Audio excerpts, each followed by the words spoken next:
Today on Forbes, Bret Taylor and Clay Bavor have sterling Silicon Valley pedigrees with leadership roles at the biggest tech companies in the world.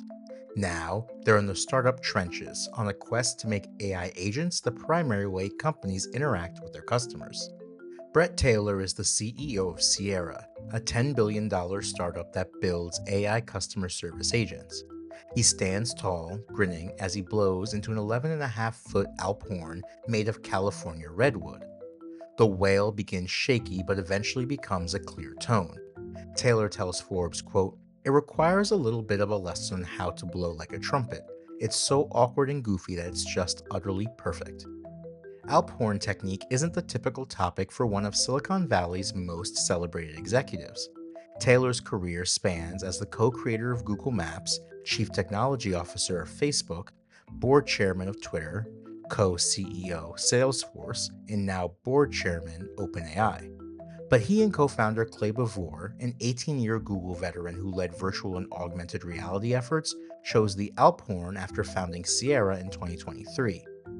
They didn't want a stuffy sales gong to commemorate new customers. With Sierra's mountain-themed identity, the Alphorn fit, and they even list free lessons as the official job benefit.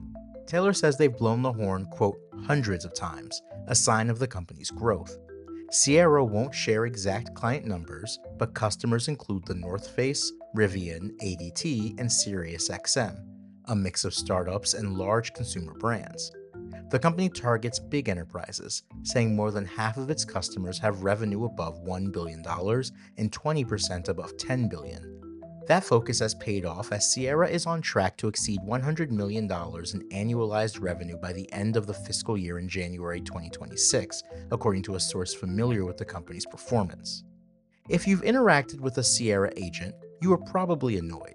Their agents handle tough customer service tasks like returns or subscription cancellations that once required website bots or human representatives.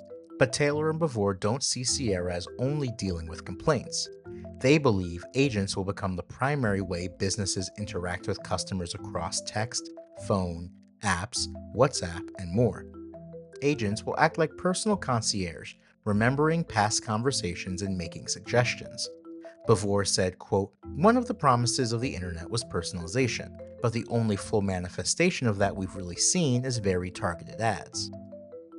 Agents can still be rudimentary, so Sierra recently announced products to make them more multi-purpose and not just reactive, but proactive. For example, when you land abroad, a carrier's agent could offer free gigabytes instead of the usual roaming charge as text. Investors are enthusiastic.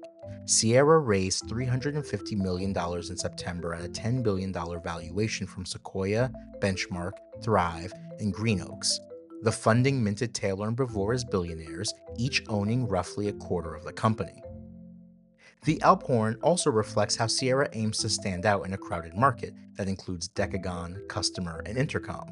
The sector is growing quickly, with more than $12 billion in 2024 and projected to reach nearly $50 billion by 2030. Mark Zuckerberg is also building AI business tools at Meta, but focuses more on small companies. He and Taylor, quote, "share notes." And he said Taylor's mix of consumer, enterprise, and technical experience, quote, "go together to build something good here." Taylor and Bavor are longtime Bay Area residents and first got into tech building websites in high school. They met at Google in an associate product manager program run by Marissa Mayer, who would later become the CEO of Yahoo. Taylor, who matriculated from Stanford, and Bavor, from Princeton, spent time bonding at monthly poker nights. Their careers diverged as Bavor worked on Gmail, Docs, Drive, enterprise apps, and later Daydream, Starline, and Google Cardboard. Google CEO Sundar Pichai said Google Cardboard captured Bavor's wonder like tinkering in a garage. Taylor became a Forrest Gump-like figure in tech, coding an early Google Maps prototype in a weekend, founding FriendFeed, which was acquired by Facebook, becoming Facebook's CTO and helping develop the like button, founding Quip, which was sold to Salesforce, becoming Salesforce co-CEO, chairing Twitter's board during Elon Musk's takeover fight, and becoming OpenAI's chairman after its 2023 power struggle. After Taylor left Salesforce in 2023, he and Bavor met for lunch and geeked out about ChatGPT. Bavor said OpenAI's release reshuffled the quote, proverbial deck of cards, and the two decided to found an AI startup. For full coverage, check out Richard Nieva's piece on Forbes.com.